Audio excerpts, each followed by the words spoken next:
Today we're going to talk about the canyon area that lies between Rattlesnake Point Conservation Area and Crawford Lake Conservation Area. They're shown here on this map, Rattlesnake at the far right and Crawford Lake at the far left. In the middle is a gray area, the Buffalo Compound. There's a separate video on that. So each of these areas have been covered on this channel, but I wanted to talk about the canyon itself today, which would be right in the middle of the page. There's the main trail illustrated here in red runs right through the middle. That's what I'm going to show you photographs of. That's good. I'm going to come back to this map in a minute and show you a few other things that you might not know. But here are the photographs. So here we are. On this photograph, I'm looking east. So the trees off in the distance, that is, up here is the top of the escarpment on the Rattlesnake Point side, and we've come down off the canyon through the trail leading this way. Now, by the way, this area here is the gateway into one of the staging areas for the Buffalo Compound, which is now abandoned. But let us carry on now and have a look at as we walk through the canyon. So now with the Buffalo Compound behind us, we're walking towards the trail, and what's going to happen next is we're going to go up here and turn right.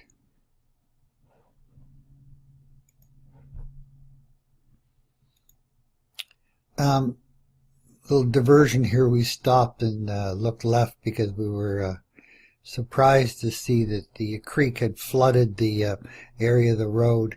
If you continued, if it was dry enough, if you continued on down here, you'd end up at the Crawford Lake.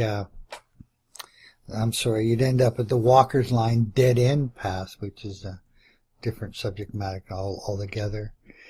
But we went the other way, and here we are now, beginning the trail through the bottom of the canyon. I'm going to head up the trail there. You can see the white blaze on the tree.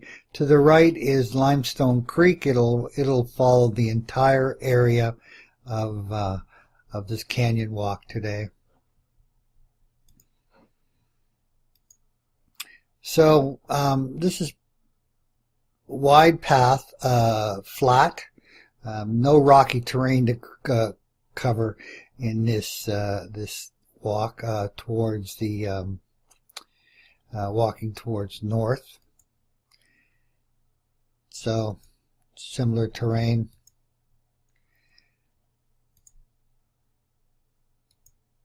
Now notice some little footbridges here, 3 of them actually here, all put in from the Bruce Trail Society and well maintained. That is because there's little, water flowing off the canyon on both sides, the escarpment from both sides, and trying to get over to the Limestone Creek. So this is a pretty dry area most of the time. There's another bridge sitting there. We're moving pretty close. Now we've arrived at the intersection at the north end of the canyon. Now you can see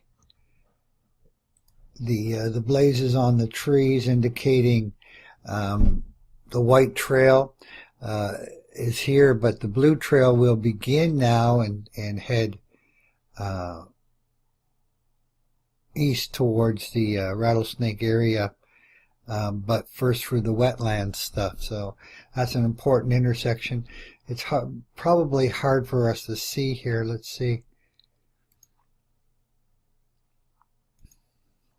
There.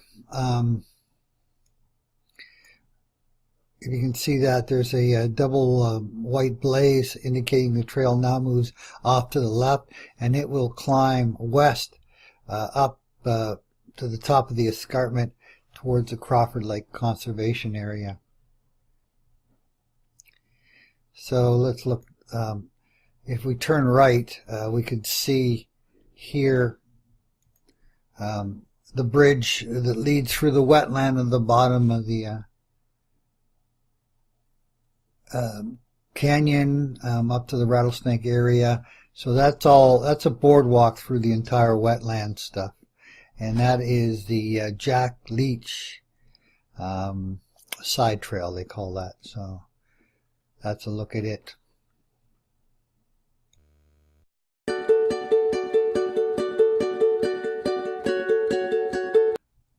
Here's a look at a couple of entrances that are not part of the marked trail system to get into the canyon. We'll talk about this off the record. So once again, here's the canyon area with the red line going through from the top of the page to the bottom of the page. That's the main trail, and the blue line is the side trails. So two ways to enter the canyon. First of all, at the top left-hand corner, right here, there's a yellow line. That is Canyon Road, and it dead ends right there. You can actually get into the trail system by following a trail that is not marked, but reasonably easy to follow. And I'll just draw a line right now of what that would look like. Just to keep matters simple, let's use a green line. So basically it just goes right through here parallel to Limestone Creek, and eventually we'll meet up right there where the blue side trail and the main side trail indicated here in red all meet in that intersection. So that's one way in. Once again, that trail is fairly evident when you're walking in there. There's a few times where it gets very wet and a few times where it gets very overgrown with grass, but if you stay on a main line or a straight line, you'll be fine. So let's look at the other entrance that I often use when I want to get away from the crowds of people that are at Rattlesnake Point. This time I'll draw it again in a green line, but give you an idea of the way it goes. So you would come from the Rattlesnake Point area, and from the car park area, follow the blue blaze to very early on into the trail. There's a switchback right at the brick wall that'll take you down the canyon and drop you onto a dirt road, which is about here. You follow the dirt road down to the Walker's Line area, and then of course you can go up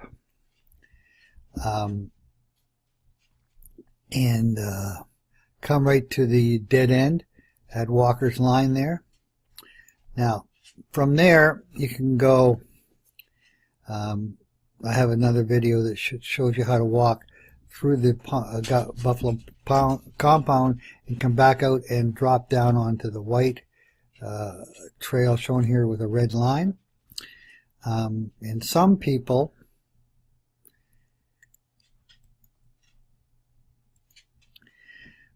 do is they simply drive